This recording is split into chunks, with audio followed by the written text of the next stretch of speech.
Forest ગાર્ડની ભરતીને લઈને વિવાદ છે। મોટી સંખ્યામાં ઉમેદવારો અત્યારે ગાંધીનગર પહોંચી પોતાનો વિરોધ નોંધાવી રહ્યા છે। અત્યારે આપ જોઈ શકીએ છીએ કે રામકથા મેદાનની અંદર સેક્ટર 11 ખાતે મોટી સંખ્યામાં ઉમેદવારો જે છે તે પહોંચ્યા છે અને વિરોધ જે છે તે નોંધાવી રહ્યા છે। મુખ્ય તેમની માંગણી જે છે તે છે કે સીબીઆરટી જે પદ્ધતિથી પરીક્ષા લેવામાં આવી છે ઓનલાઈન, તે પદ્ધતિની અંદર ક્યાંક ને ક્યાંક જે છે તે ભૂલ થઈ શકે છે અને આ પદ્ધતિ જે છે તે બંધ કરવામાં આવે તેવી તેમની માંગણી છે। સાથે જ જો માંગ કરવામાં આવી રહી છે તેમના દ્વારા કે જે 823 બેઠકો માટે ભરતી થઈ રહી છે તે ભરતીની અંદર જગ્યાની અંદર વધારો જે છે તે કરવામાં આવે। મોટી સંખ્યામાં આ વિદ્યાર્થીઓ છે, ઉમેદવારો ઉપસ્થિત થયા છે અને સાથે જ તેઓની માંગણી છે કે તેમને નોર્મલાઇઝ માર્ક છે તે વહેલી તકે જાહેર કરવામાં આવે અને મોટી સંખ્યામાં જે વધારો જે છે તે કરવામાં આવે તેવી તેમની માંગણી છે। જે ઉમેદવારો જે છે તે પહોંચ્યા છે તેમની સાથે વાતચીત કરશું, તેમનું શું કહેવું છે।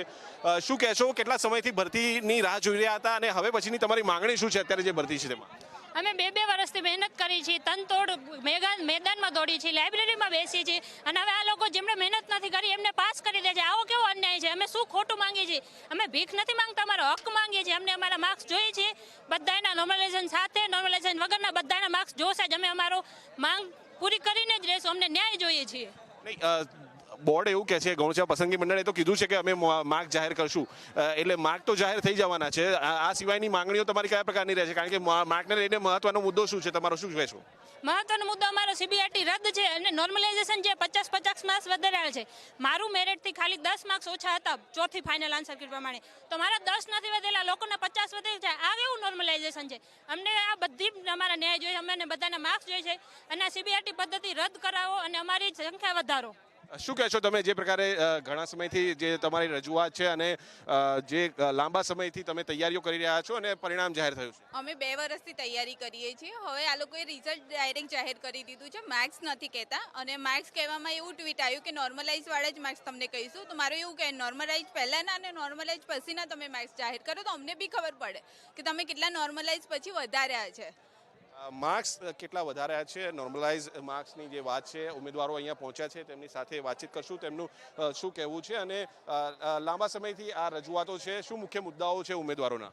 અમારે પહેલાં ફોરેસ્ટની ભરતી 2.5 વર્ષથી લેવાની છે, હજી માર્ક અમને મળી ગયા છે પણ અમને સંતોષકારક માર્ક નથી મળ્યા। એનું કારણ છે મારે 135 માર્ક છે તોય મારે સંતોષકારક નથી જવાબ।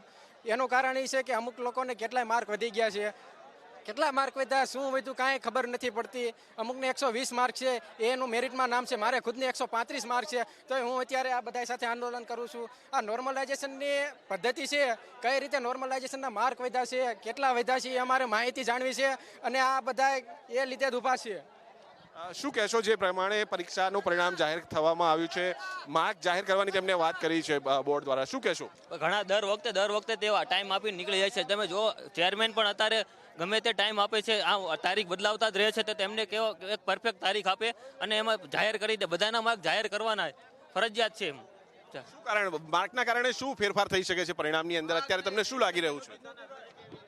માર્કમાં ઘણા બધા કે આટલું બધું કટઓફ અટકવું અને તેમાં સીબીઆરટીમાં બધા અલગ સીટમાં એટલા બધા 3 વાર તેઓ મેરિટમાં ફેરફાર કરે છે, અલગ કરે છે, છતાં પણ તે પરફેક્ટ રિઝલ્ટ નથી આપી શકતા। તેમને સહકાર આપવો જોઈએ, તેમને વિદ્યાર્થીઓની વેદના સાંભળવી જોઈએ। પરફેક્ટ પરિણામ નથી તેવું ઉમેદવારોનું કહેવું છે। સાથે તેમની માંગણી છે કે સીબીઆરટીની જે પરીક્ષા પદ્ધતિ છે તે રદ કરવામાં આવે અને જે માર્ક છે તે વહેલી તકે જાહેર કરવામાં આવે અને જે પરિણામની અંદર જે ફેરફાર જોવા મળી રહ્યો છે તે ફેરફારમાં ક્યાંક ને ક્યાંક જે સ્થિતિ જે છે તે અલગ હોઈ શકે છે અને આ જે સ્થિતિ છે તેને લઈને તેમની રજૂઆત છે અને તેમને જવાબ આપવામાં આવે અને નોર્મલાઇઝ માર્ક જે છે તે જાહેર કરવામાં આવે તેવી તેમની માંગણી છે। કેમેરામેન શાયર શર્મા સાથે મેહુલ દેસાઈ, ગાંધીનગર।